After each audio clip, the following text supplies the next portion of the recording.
세상 돌아가는 이야기가 멀게만 느껴지다가도 어느새 우리 곁에서 숨쉬고 있다는 걸 깨닫는 순간들이 있죠. 오늘 제가 들려드릴 이야기는 어쩌면 당신이 이미 겪었거나 혹은 누군가로부터 전해 들었을 법한 아주 지독하고도 찬란한 홀로서기에 관한 기록입니다. 시어머니가 제 은행 카드를 훔쳐온 가족을 데리고 몰래 런던 여행을 떠났을 때 저는 화를 내는 대신 조용히 카드를 정지시켰습니다. 다음 날 런던 한복판에서 갈 곳을 잃고 망연자실해진 20명의 가족 이야기. 지금 시작합니다. 2023년 가을 건강검진센터의 서늘한 복도 의자 위에서 저는 시어머니의 통장을 처음 보았습니다. 연두색 표지가 다해져 하얗게 변한 통장 사이에는 빛바랜 옛 사진 한 장이 끼워져 있었죠. 30년 전 서울 경복궁 앞에서 당시 유행하던 굵은 파마머리에 실크 블라우스를 입고 진주핀을 꽂은 시어머니의 모습이었습니다. 미나 셔미냐, 너희 아버님이 살아생전에 얼마나 대단했는지 아니? 온 가족을 데리고 서울 구경을 보름이나 시켜줬단다. 시어머니는 통장을 가방에 쑤셔 넣으며 창밖으로 시선을 던졌습니다. 난 언제쯤 비행기 타고 외국 한번 나가보나. 런던 버킹엄 궁전은 경복궁보다 훨씬 으리으리하다던데. 저는 방금 출력된 검진 보고서 속 부정맥이라는 글자를 멍하니 내려다보고 있었습니다. 곁에 있던 남편, 지훈 친내는 그저 휴대전화 속 해외 축구 골 장면에만 시선을 고정한 채 어머니의 넋두리를 못 들은 척했죠. 그때는 몰랐습니다. 그 낡은 통장과 시어머니의 그 작은 중얼거림이 2년 뒤 제 인생을 집어삼킬 폭풍이 될 줄은요. 주방 환풍기가 윙윙거리며 쉼없이 돌아가던 저녁이었습니다. 갓 볶아낸 청경채 접시를 식탁으로 옮기는데 접시 가장자리에 뜨거운 기름이 손가락 끝을 아리게 자극했습니다. 그때 시어머니가 뒤에서 제 면 셔츠 자락을 확 잡아당겼습니다. 어찌나 힘이 센지 하마터면 접시를 바닥에 떨어뜨릴 뻔했죠. 미나야, 내 이 카드 말이다. 그냥 놔두면 뭐하니? 시어머니의 손톱이 의자 등받이에 걸쳐둔 제 베이지색 가방 위를 훑었습니다. 지훈이 결혼 1주년 선물로 사준 가죽 가방이었죠. 시어머니의 눈길이 거실을 힐끗 살피더니 지훈의 동태를 확인했습니다. 지훈은 고개를 쳐박고 밥을 먹느라 여념이 없었습니다. 스테인리스 젓가락이 청화백자 밥그릇 바닥을 긁는 소리가 요란하게 들렸습니다. 결혼 2년, 그의 식사 예절은 점점 거칠어졌고 그건 마치 우리 관계를 대하는 태도와도 같았습니다. 어머니, 그건 제 급여 카드예요. 공과금도 내고 장도 봐야 하거든요. 소매를 빼내려 했지만 시어머니의 마른 손가락은 제 손목을 꽉 움켜쥐었습니다. 집안일로 거칠어진 그분의 손바닥엔 굳은 살이 박여 있었지만 그분은 정작 제가 쏟아붓는 헌신은 한 번도 제대로 봐준 적이 없었습니다. 시어머니는 축축한 행주를 제 손에 억지로 쥐어주더니 민첩하게 가방 지퍼를 열고 밀 이상 문양이 새겨진 농협 카드를 꺼냈습니다. 그리곤 카드 번호 위를 문지르며 마치 금괴라도 발견한 듯 눈을 반짝였죠. 내가 너 대신 재테크해주마. 은행에 두는 것보다 훨씬 나아. 앞집 순이 엄마가 추천해준 펀드는 석 달 만에 2배가 됐다더라. 낮은 목소리로 속삭이는 시어머니의 앞치마에선 찌개 냄새가 났습니다. 다음 달에 수익 나는 거 봐라. 100만 원은 거뜬히 벌어줄 테니 그걸로 새 패딩이나 하나 사 입어. 반박하려던 찰나 지훈이 갑자기 심한 기침을 하며 얼굴이 벌개졌습니다. 그는 밥그릇을 식탁 위에 쾅 내려놓으며 저를 놀라게 했습니다. 어머니가 좋은 뜻으로 그러시는데 그냥 좀 드려. 우리 엄마가 당신 해치기라도 하겠어? 지훈은 의자에 걸려있던 바람막이를 챙기더니 도망치듯 안방으로 숨어버렸습니다.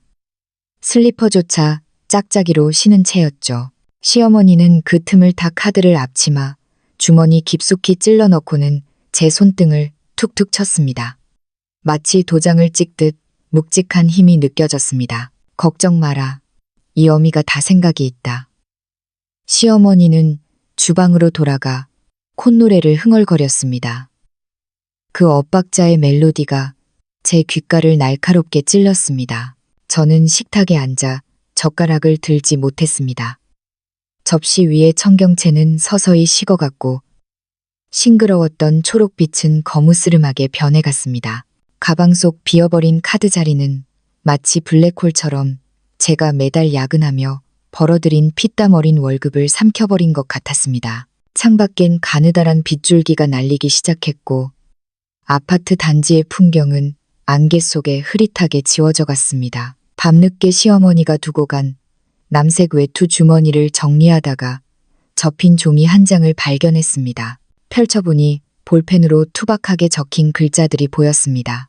런던 8일 여행 특가 패키지, 그리고 그 아래 적힌 6자리 숫자, 제 생일인 7이었습니다. 심장이 무언가에 짓눌린 듯 조여왔습니다. 차가운 손으로 모바일 뱅킹 앱을 열었습니다. 지문을 인식하는 손가락이 떨렸습니다. 잔액은 다행히 그대로였습니다. 1억 8, 327만 원. 그래, 내가 예민한 걸 거야. 시어머니가 그냥 비밀번호를 적어두신 거겠지. 스스로를 다독였지만 그날 밤 저는 단 한 잠도 이루지 못했습니다. 사흘 뒤 수요일 오후, 사무실 책상 위에서 진동하던 휴대전화 화면이 켜지는 순간 제 호흡은 멈췄습니다. NH농협 10월 12일 15시 8분 1억 5억만 원 출금 완료. 잔액 3,270원. 메시지를 3번이나 다시 읽었습니다. 손톱이 액자 유리를 파고들 정도로 힘이 들어갔습니다. 사무실 에어컨 돌아가는 소리가 윙윙거렸고 동료들의 수다 소리는 아득히 멀어졌습니다. 그때 거실 너머로 시어머니의 웃음소리가 들려왔습니다. 녹슨 쇠붙이가 긁히는 듯한 그 소리. 다 예약됐다. 다음 주에 출발이야. 20명 딱 맞춰서 단체로 가는 거니까 돈도 안 아깝지. 저는 떨리는 손으로 가방을 챙겨 사무실을 빠져나왔습니다. 가을 바람에 날리는 낙엽이 뺨을 때려 따가웠습니다. 집으로 돌아가는 택시 안에서 기사가 어디로 가냐고 물었을 때 저는 우리 집 주소를 말하면서도 그곳이 더 이상 나의 안식처가 아님을 깨달았습니다. 조용히 안방 문을 열자 지훈이 침대에 엎드려 휴대전화를 보고 있었습니다. 액정의 푸른 빛에 비친 그의 얼굴은 창백했습니다. 기척을 느끼자마자 그는 무언가에 대인 듯 휴대전화를 베개 밑으로 숨겼습니다. 수상할 정도로 당황한 기색이었죠. 방금 시어머니랑 통화했는데 여행 가신다면서요? 제 가방을 협탁에 내려놓으며 지훈의 충전기 줄을 일부러 건드렸습니다. 지훈은 일어나 앉으며 회색 이불 위로 손을 연신 비벼댔습니다. 아, 친척들이랑 애들 결혼 축하 겸해서 근처 온천이나 다녀오신대. 사람 많으면 북적이고 좋잖아. 그는 제 눈을 피한 채 벽에 걸린 웨딩 사진만 응시했습니다. 사진 속 우리는 달콤하게 웃고 있었지만 그 하얀 웨딩드레스는 이미 삶의 오물에 절어 누렇게 변해버린 것 같았습니다. 저는 옷장 앞으로 가서 옷을 찾는 척했습니다. 옷장 맨 위 칸에는 은회색 캐리어 2개가 숨겨져 있었습니다. 작년 블랙 프라이데이 때 올해 제주도라도 가려고 미리 사둔 것이었죠. 아직 비닐도 뜯지 않은 캐리어가 빛을 받아 반짝였습니다. 온천 가는데 캐리어를 가져가요? 제가 까치발을 들고 캐리어 모서리를 만지려 하자 지훈이 갑자기 옷장 앞을 가로막았습니다. 숨을 몰아쉴 때마다 그의 가슴팍이 요동쳤습니다. 거기 날씨가 쌀쌀해서 두꺼운 옷도 좀 챙겨야 하고 돌길이라 캐리어가 편하대. 그의 목소리는 떨리고 있었고 꼬리는 흐려졌습니다. 꼭 붙잡힌 도둑처럼요. 저는 더 묻지 않고 베란다로 나가 빨래를 널었습니다. 세탁기 속에는 그가 어제 벗어놓은 양말이 쉰내를 풍기며 불어 터져 있었습니다. 베란다 문이 닫히지 않아 거실에서 나누는 대화가 바늘처럼 귀에 박혔습니다. 아가씨 지수 츤팅에 들뜬 목소리였습니다. 엄마, 정말 언니는 안 데려가는 거지. 나중에 단톡방에 사진 올릴 때 한 명 빠지면 흥 깨지잖아. 시어머니의 냉소 섞인 목소리가 이어졌습니다. 그 애를 왜 데려가? 한 명 더 가면 돈이 얼마인데 왕복 항공료만 200만 원이야. 게다가 그 애가 있으면 우리 쇼핑할 때 눈치 보여서 제대로 못 사. 우리가 명품 사는 걸 그 애가 빤히 쳐다본다고 생각해봐라. 얼마나 불편하겠니? 역시 우리 엄마 생각은 깊다니까. 나 쇼핑 리스트 다 짜놨어. 헤러즈 백화점 향수랑 비스터 빌리지 가방. 그리고 내 남자친구 줄 롤렉스까지. 걱정 마. 언니 카드 한도가 높더라. 작년 생일 때 내가 슬쩍 봤는데 신용 한도가 1,000만 원이 넘더라고. 우리 쓰기엔 충분해. 시어머니의 목소리는 낮아졌지만 제겐 너무나 또렷하게 들렸습니다. 다녀와서 대충 둘러대면 돼. 재테크하다가 좀 날렸다고 하면 되지. 여편네가 머리는 길어도 식견은 짧아서 몇 마디 해주면 금방 믿을 게다. 옷걸이를 쥔 제 손등에 핏줄이 돋았습니다. 방금 빤 실크 셔츠가 바닥에 떨어져 베란다 구석의 먼지를 뒤집었었습니다. 거실에서 시어머니가 짜증 섞인 말투로 외쳤습니다. 저는 셔츠를 집어들며 목소리를 가다듬었습니다. 아무것도 아니에요. 옷이 좀 걸려서요. 방충망 사이로 들어온 햇살이 셔츠 위로 쏟아지며 이 집의 위선을 낱낱이 파헤치는 것 같았습니다. 그날 저녁 시어머니는 제 밥그릇 위에 갈비 한 대를 올려주었습니다. 기름진 국물이 하얀 밥 위로 뚝뚝 떨어졌습니다. 미나야, 나 다음 주에 지훈이 형네 시골집에 좀 다녀오마. 사촌 어른이 몸이 안 좋으시다니 가서 좀 거들어야지. 시어머니는 젓가락으로 밥을 헤집으며 제 시선을 피했습니다. 지훈도 고개를 끄덕이며 밥을 밀어 넣었습니다. 나도 같이 가서 일 좀 도우려고. 시골이라 신호가 안 좋아서 연락이 잘 안 될 수도 있어. 저는 갈비고기를 한 입 씹었습니다. 질긴 육질은 마치 아침에 해둔 것을 데운 듯 퍽퍽했고 소금기조차 없었습니다. 지난 2년간 시어머니의 요리는 점점 성의가 없어졌지만 친척들 앞에서는 늘 제게 사내진미를 대접한다고 생색을 내곤 하셨죠. 잠들기 전 저는 집에 있는 모든 은행 카드를 화장대 위에 펼쳐놓았습니다. 급여카드, 저축카드, 신용카드 총 4장. 마치 4개의 차가운 벽돌 같았습니다. 시어머니가 가져간 농협카드 외에 3장은 그대로였습니다. 저는 그 카드들을 지갑 깊숙이 넣고 모바일 뱅킹으로 접속해 모든 계좌의 비밀번호를 바꿨습니다. 새 비밀번호는 제가 대학을 졸업하던 날로 정했습니다. 제 인생에서 가장 자유로웠던 그날을 기억하며 말이죠. 다음 날 아침, 저는 반차를 내고 은행으로 향했습니다. 창구 직원이 뽑아준 거래 내역서는 무려 2장이나 되었습니다. 그는 붉은 펜으로 몇 줄을 그어 제게 밀어주었습니다. 고객님, 지난 3달 동안 3차례에 걸쳐 소액 이체가 더 있었습니다. 매번 200만 원씩 같은 계좌로 송금되었네요. 수취인이 누구죠? 제 목소리는 모래알을 씹는 듯 거칠었습니다. 직원은 키보드를 두드리더니 동정 어린 눈빛으로 저를 보았습니다. 시어머니 되시는 박경자 자라쿠잉 님 성함이네요. 개설 지점은 저희 은행 지점이고요. 저는 화면 속 숫자를 뚫어지게 쳐다보았습니다. 10월, 9월, 8월. 매달 15일, 바로 제 월급날 다음 날이었습니다. 마지막 남은 신락 같은 기대마저 바늘에 찔린 풍선처럼 터져버렸고 가슴 속엔 마른 절망만 남았습니다. 은행 문을 나서니 하늘이 잔뜩 흐려 있었습니다. 잿빛 구름이 낮게 내려앉았고 칼바람이 뺨을 핥히었습니다. 지훈에게 전화를 걸었지만 3번의 신호음 끝에 끊겼습니다. 다시 거니 지금은 전화를 받을 수 없습니다라는 기계음만 들렸습니다. 차단당한 것이었습니다. 택시를 타고 집으로 돌아와 도어락 번호를 누르는 손등이 떨렸습니다. 문을 열자마자 지수가 즐겨 쓰는 진한 향수 냄새가 코를 찔렀습니다. 시어머니는 거실 소파에 앉아 짐을 싸고 있었고 바닥엔 쇼핑백 수십 개가 널려 있었습니다. 전부 새 옷들이었죠. 제가 들어오는 걸 보자 시어머니는 당황하며 로고가 선명한 종이 가방을 소파 밑으로 밀어 넣었습니다. 지퍼도 채 잠그지 못한 채로요. 아니, 네가 어쩐 일이냐? 오늘 출근 안 했니?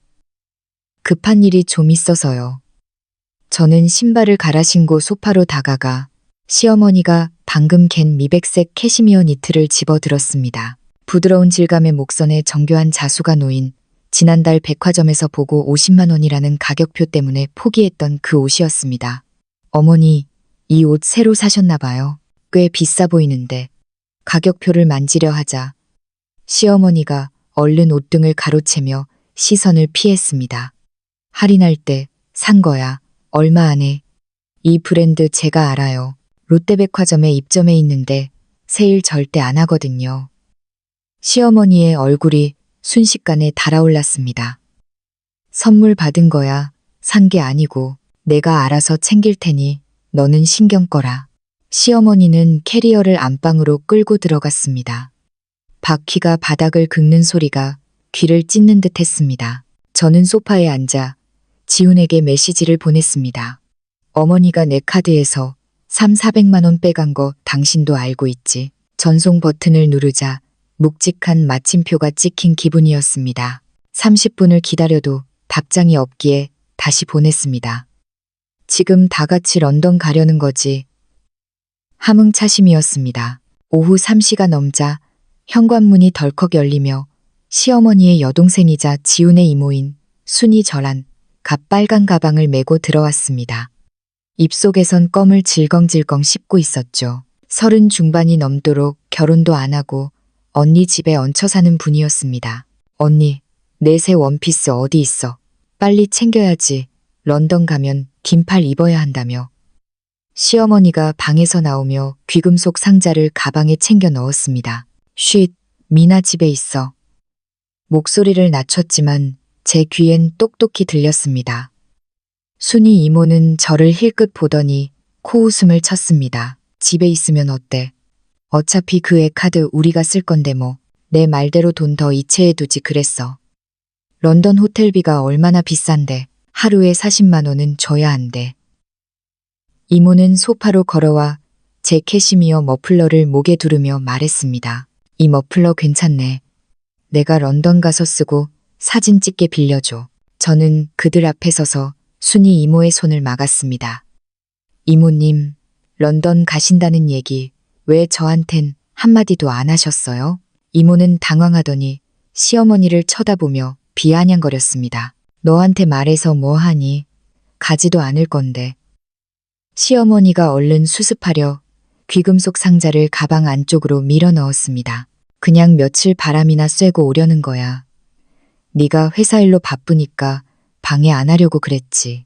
가방 위를 연신 쓰다듬는 시어머니의 손가락이 가늘게 떨리고 있었습니다. 제 카드에서 뺀 400만 원, 그걸로 비행기 표랑 호텔 예약하신 거죠?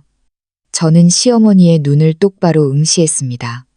그 안엔 당황과 불안이 가득했습니다. 시어머니의 안색이 하얗게 질렸습니다. 네가 그걸 어떻게 알아? 대답을 듣기도 전에 제 휴대전화가 울렸습니다. NH농협 고객센터. 저는 스피커폰을 켰습니다. 네, 고객님.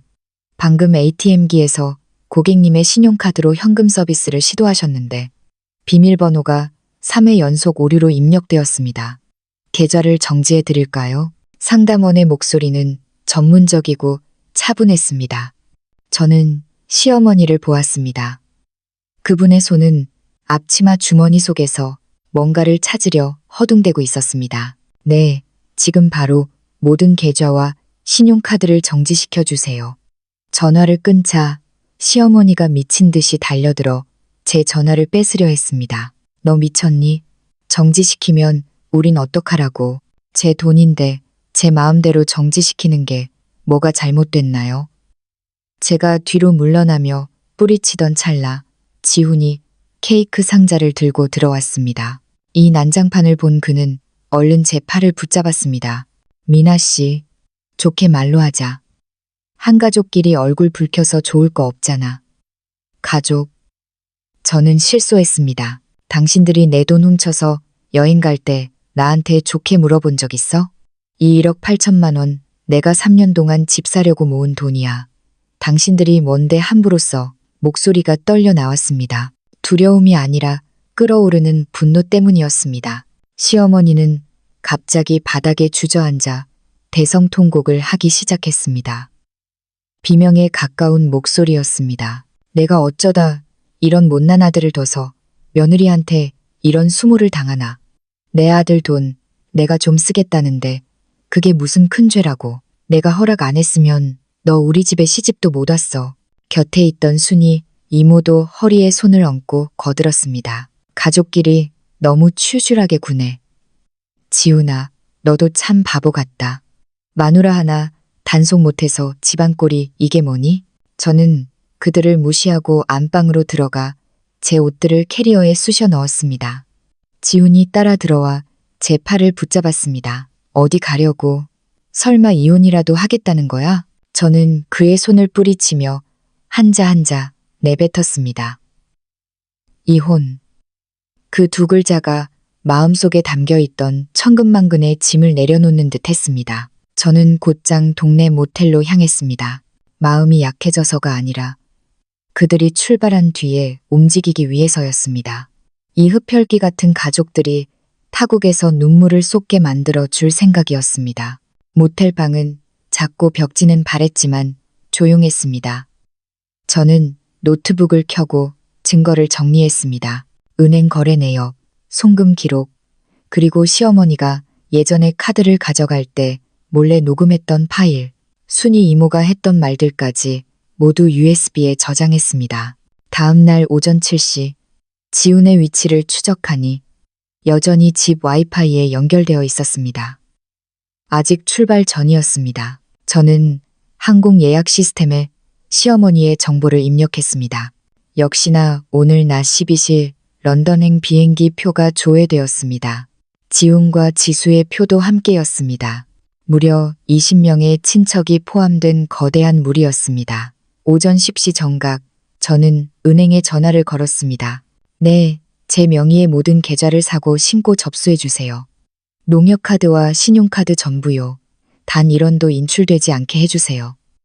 상담원이 망설이며 물었습니다. 고객님, 분실 신고를 하시면 본인도 사용하실 수 없는데 괜찮으시겠어요? 네, 괜찮습니다. 지금 바로 처리해 주세요. 전화를 끊고 물 한 모금을 마셨습니다. 물은 차가웠지만 속은 더없이 평온했습니다. 지수의 인스타그램에 공항 셀카가 올라왔습니다. 새로 산 트렌치 코트에 선글라스를 끼고 인천공항 출국장을 배경으로 한 사진이었습니다. 출발, 런던아 기다려. 친구들아 대행 구매 기다려. 댓글창은 친척들의 부러움 섞인 반응으로 가득했습니다. 저는 그 화면을 캡처하고 지훈에게 마지막 메시지를 보냈습니다. 즐거운 여행 되길. 지훈은 즉시 답장을 보냈습니다. 미나 씨, 제발 그만해. 돌아가서 사과하고 돈도 다 갚을게. 저는 답하지 않았습니다. 사과는 필요 없어. 내 돈만 돌려받고 싶을 뿐이야. 그러고는 그들 모두를 차단했습니다. 오후 2시 변호사 사무실을 찾았습니다. 40대 중반의 날카로운 눈빛을 가진 류 변호사님이 저를 맞이했습니다. 저는 준비한 모든 증거를 보여주었습니다. 류 변호사님, 이들로부터 제 돈 1억 8천만 원을 돌려받고 싶습니다. 그리고 이혼 소송도 진행해 주세요. 변호사님은 자료를 훑어보더니 고개를 끄덕였습니다. 증거가 충분합니다. 이건 타인의 재산을 불법으로 점유한 횡령 및 절도죄에 해당합니다. 1억 8천만 원이면 가중처벌 대상이죠. 형사처벌까지 가능하다는 말에 잠시 망설였지만 이내 마음을 굳혔습니다. 형사처벌은 우선 보류해 주세요. 그들이 타국에서 고생을 좀 더 한 뒤에 정식으로 계산하겠습니다. 그날 밤 모텔에서 텔레비전을 보고 있는데 낯선 번호로 문자가 왔습니다. 시어머니였습니다. 미나야, 당장 카드 풀어라. 런던 도착했는데 호텔 체크인이 안 된다. 저는 답장하지 않고 문자를 삭제했습니다. 10분 뒤 전화가 걸려왔습니다. 수락하자마자 비명 섞인 욕설이 쏟아졌습니다. 너 미쳤니? 카드를 정지시키면 우린 어디서 자라고. 20명이 지금 호텔 로비에 서 있는데 창피해 죽겠다. 정지된 카드는 풀 방법이 없어요. 저는 무미건조하게 대답했습니다. 돈 많으시잖아요. 각자 알아서 해결하세요. 우리 돈은 비행기 표 사고 단체 비용으로 1억 5천만 원 다 썼단 말이야. 남은 돈으론 다 옷 샀고 당장 새 카드라도 만들어서 보내라. 아니면 나 여기서 죽어버릴 테니 불효녀 낙인 찍힐 줄 알아. 안 돼요. 저 지금 받기라 바쁘거든요. 좋은 여행 되세요. 전화를 끊고 그 번호 역시 차단했습니다. 가슴 한구석이 뻥 뚫린 듯 시원하면서도 진심을 다했던 결혼 생활이 이렇게 끝난다는 사실에 묘한 공허함이 밀려왔습니다. 다음 날 아침 7시 류 변호사님의 전화에 잠이 깼습니다. 미나 씨, 포털 사이트 뉴스 좀 보세요. 시어머니 가족들 뉴스에 났어요. 검색창을 열자 사회면에 런던 호텔서 쫓겨난 한국인 관광단이라는 기사가 올라와 있었습니다. 신용카드가 정지되어 호텔비를 못 내고 20명이 로비에서 쫓겨났다는 내용이었습니다. 사진 속 시어머니는 새 캐시미어 코트를 입고 목도리를 칭칭 감은 채 철회색 안색으로 서 있었고 지수는 발을 동동 구르며 올상을 짓고 있었습니다. 순이 이모는 호텔 직원과 몸싸움을 벌이는 듯한 우스꽝스러운 모습이었죠. 댓글창은 이미 폭발 직전이었습니다. 돈도 없으면서 명품 휘두르고 해외여행 가나 20명이 단체로 사기치는 거 아니야? 후기 궁금하다. 어떻게 됐을까? 호텔 직원의 인터뷰 영상도 있었습니다. 카드를 여러 번 긁어봤지만 분실 신고된 카드라는 메시지만 떴습니다. 현금 결제를 요구했지만 그들은 겨우 몇천 파운드밖에 없다고 하더군요. 지수의 인스타그램은 이미 폐쇄된 상태였지만 누군가 과거에 올린 우리 새언니가 선물해준 새 폰, 사실은 제 휴대폰을 뺏어간 거, 우리 오빠가 사준 비싼 요리 사실은 제 돈으로 낸 거 같은 게시물들이 캡처되어 조롱거리가 되고 있었습니다. 정오 무렵 류 변호사님께 다시 연락이 왔습니다. 지훈의 큰아버지가 연락을 해왔다는 것이었습니다. 그쪽에서 1억 8천만 원은 돌려줄 테니 정지를 풀어달라고 합니다. 그리고 귀국 비용으로 500만 원만 더 보내달라네요. 가족끼리 너무 모질게 굴지 말자면서요. 저는 헛웃음을 터뜨렸습니다. 1억 8천만 원은 당연히 돌려받아야 하고요. 여비는 단 1원도 못 드립니다. 그리고 한국 돌아오면 바로 법원에서 보자고 전해주세요. 이혼 소송 진행합니다. 오후 4시 지훈이 다른 사람의 폰을 빌려 전화를 걸어왔습니다. 울먹이는 목소리였습니다. 미나 씨, 내가 잘못했어. 한 번만 용서해줘. 우리 지금 길거리에서 떨고 있어. 밥도 못 먹고 짐은 호텔에 압류당했어. 제발 도와줘. 당신들이 내 돈 훔칠 때 이런 생각 안 해봤어?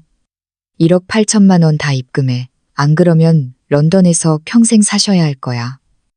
돈이 없는데 어떻게 보내. 친척들도 다 우리 욕하고 순이 이모 남자친구는 이별 통보까지 했단 말이야. 가련한 척하지 마. 내가 당신들한테 속아 넘어갈 때 당신들은 날 가련하게 여긴 적 있어? 내가 3년 동안 모은 돈 훔쳐갈 때 눈 하나 깜짝 안 하던 사람들이 전화를 끊고 마지막 번호까지 차단했습니다. 가슴 속에 일렁이던 마지막 파동마저 잦아들었습니다. 그날 밤 뉴스에는 런던 길거리에서 실신한 한국인 관광단장이라는 소식이 추가되었습니다. 시어머니가 차가운 보도블록 위에 쓰러져 응급차에 실려가는 영상이었습니다. 친척들은 서로를 탓하며 소리를 지르고 있었죠. 이게 다 내 엄마가 무리하게 여행 추진해서 그런 거 아니야. 명품 산다고 돈 다 쓴 지수 탓이지. 지훈아, 넌 마누라 하나 관리 못하고 뭐 했냐.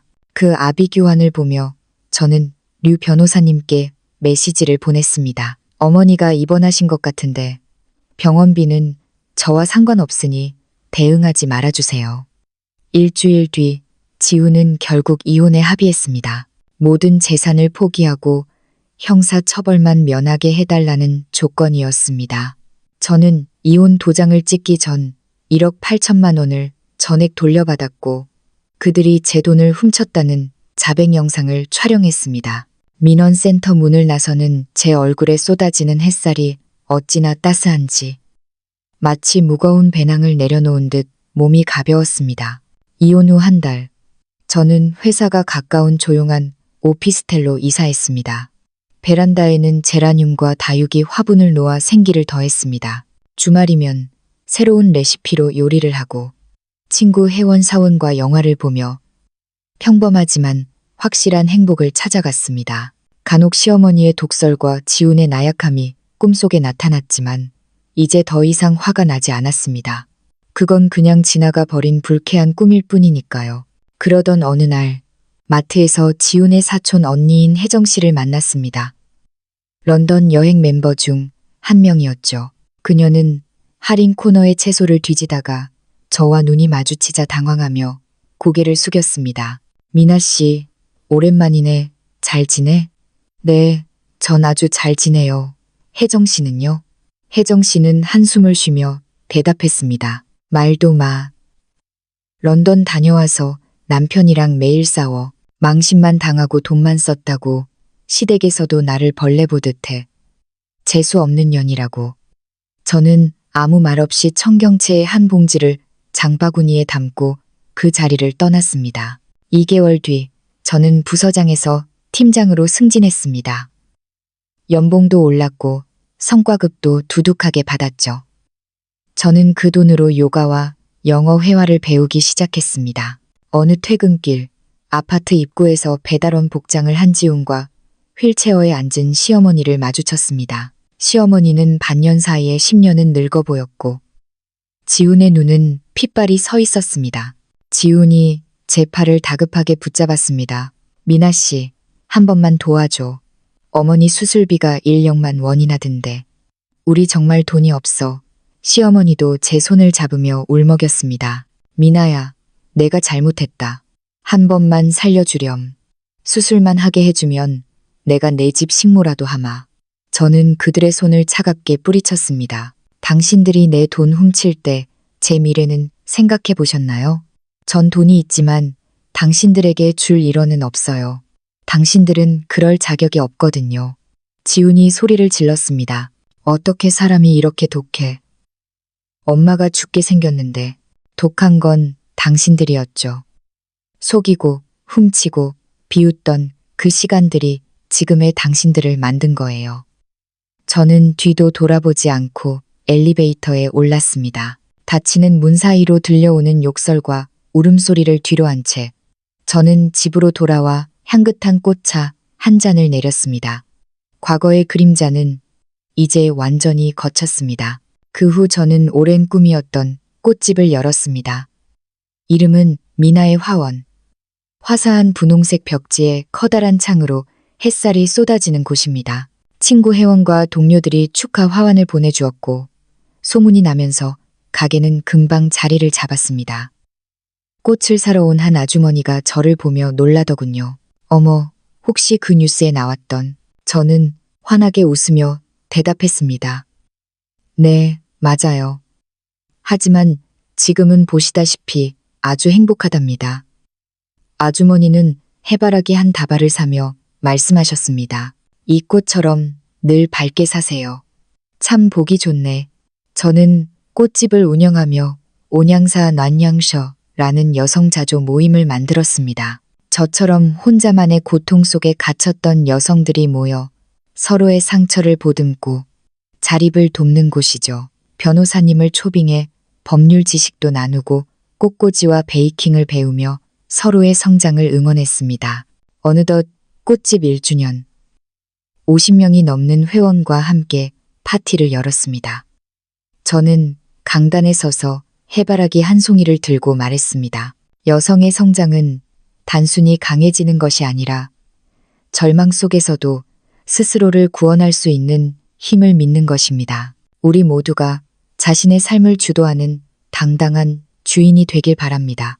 열렬한 박수 소리가 터져 나왔습니다. 집으로 돌아오는 길, 지훈이 배달 일을 하다 어머니를 잃어버렸다는 소식을 전해 들었지만 저는 흔들리지 않았습니다. 제 삶은 이제 오로지 저의 것이니까요. 밤하늘의 달빛이 제 어깨 위로 따스하게 내려앉았습니다. 2년 전 그 서늘했던 가을과는 다른 아주 평온하고 단단한 밤이었습니다. 제 인생의 새로운 계절이 이제 막 꽃을 피우기 시작했습니다.